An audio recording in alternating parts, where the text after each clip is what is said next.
هذه وصفة قديمة من شمال إيطاليا، حصلت بكتاب قبل 200 سنة مكتوب الوصفة بالضبط. فوكاشا البصل، لذيذة وبسيطة جدا بالتحضير، وتناسب انكم تاكلونها مع كوب شاهي، شيء ومزيج رهيب. بسم الله. صراحة شيء خيالي. شوف شلون من تحت. اول شيء بنذوب الخميرة بماء ونخليها شوي. بصل تقطيع شرايح ناعمة، نضيف عليها الدقيق والماء، زيت الزيتون والملح والخميرة. خلط باليد، خلط بسيط لين تمتزج المكونات مع بعض. خلطناه خلط بسيط. الحين نضيف الزبدة.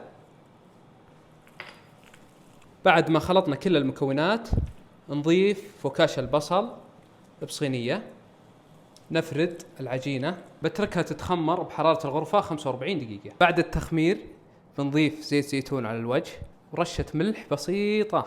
شغل الفرن من قبل على حرارة 200 من تحت. بسم الله. فوكاشا البصل جاهزة، آخر الوقت حمرناه من فوق. بسم الله. شوف الفوكاشا يا عيني، شوف التحفة الفنية والقرمشة اللي تحت، والبصل صاير لذيذ متداخل مع العجينة بشكل رهيب. بسم الله. فوكاشا البصل.